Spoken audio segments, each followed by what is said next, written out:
Good morning प्यारे बच्चों। आज हमारी worksheet number 164A and 164B। चलिए पहले 164A देखते हैं। नमस्ते प्यारे बच्चों, इस पहेली को पढ़कर पता लगाइए कि यहाँ किसके बारे में बात हो रही है। एक पहेली दी गई है बच्चों, इसको आपको पढ़ना है और मेरे साथ पढ़ेंगे सारे बच्चे। मैं हूँ पृथ्वी का हरा सोना। मेरे साथ पढ़ रहे हैं सारे बच्चे, एक बार फिर से रिपीट करते हैं। मैं हूँ पृथ्वी का हरा सोना, मुझे तुम कभी न खोना। सच्चा मित्र हूँ मैं तुम्हारा, दिखने में हरा भरा प्यारा प्यारा।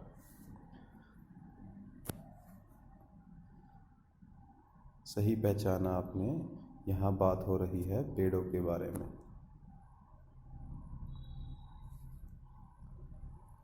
चलिए अब इसी सच्चे मित्र से जुड़ा एक पाठ, सबसे अच्छा पेड़। क्या बच्चों? सबसे अच्छा पेड़, यही शीर्षक है हमारे पाठ का। बोलकर पढ़िए और जानिए कि इस पाठ में किन किन पेड़ों के बारे में बात हुई है। सभी बच्चे पढ़ेंगे और पढ़ने के बाद कुछ प्रश्न दिए गए हैं, उनको हल करेंगे। पहला प्रश्न क्या है? आइए सबसे पहले नीचे दिए गए गद्यांश को ध्यान से बोलकर पढ़िए और रिक्त स्थानों को भरिए। आपकी सहायता के लिए कुछ संकेत शब्द भी दिए गए हैं। नीम, चाकू, छां, रबड़, ये आपको भरने हैं। अब गद्यांश पर आधारित कुछ प्रश्न हैं, उनको भी देखिए। नीम का पेड़ हमारे किस किस काम आता है? गद्यांश में शब्द दी गई होगी, आप पढ़ते हैं। देखो बच्चों, नीम की टहनियाँ, कोई बीमार होता है तो दातुन के लिए। रबड़ से कौन कौन सी वस्तुएं बनती है, ये भी आप लिख देंगे। पेड़ का एक पर्यायवाची शब्द लिखिए। आसान है बच्चों, पेड़ का एक पर्यायवाची शब्द। रबड़ बनाने के लिए पेड़ से रस निकालने की प्रक्रिया लिखिए। इसके बारे में आपको थोड़ा पढ़ना होगा, ठीक है बच्चों।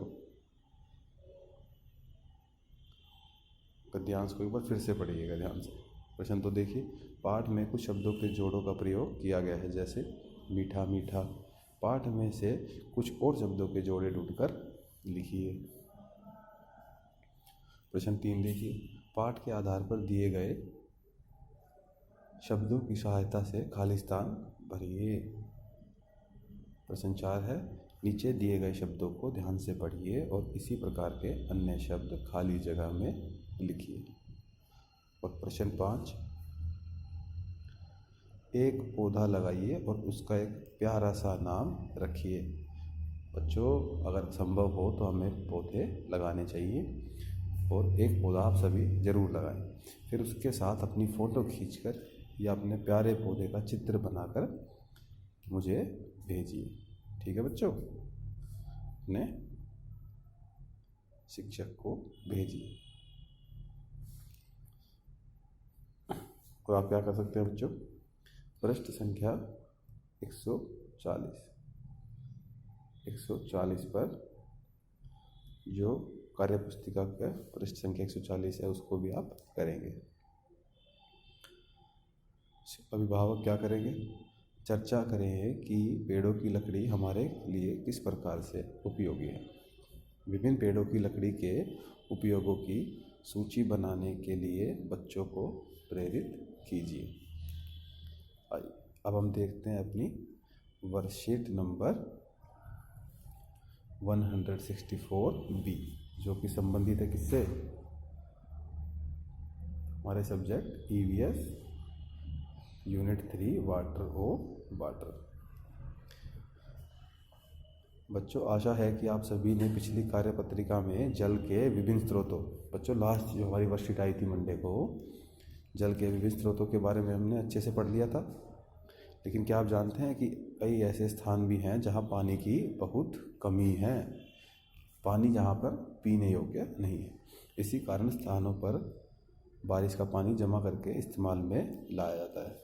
तो वहाँ पे क्या करते हैं बच्चों, बारिश के पानी को इकट्ठा करते हैं और उसको इस्तेमाल करते हैं।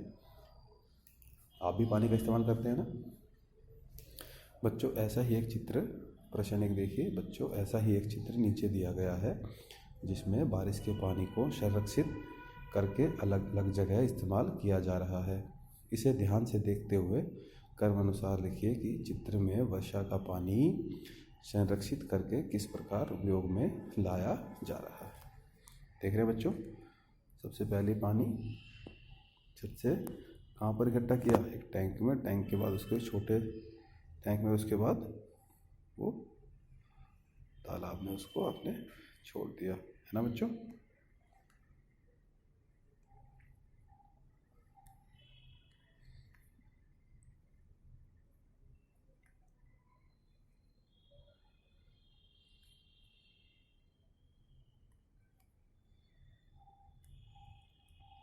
प्रश्न 2 देखिए। प्यारे बच्चों, इसी प्रकार हम भी अपने घरों में पानी की बचत कर सकते हैं। उदाहरण के लिए कुछ चित्र आपको नीचे दिए गए हैं। चित्रों के साथ दिए गए नंबरों की सहायता से बताइए कि कौन से चित्रों में पानी का सदुपयोग दर्शाया जा रहा है।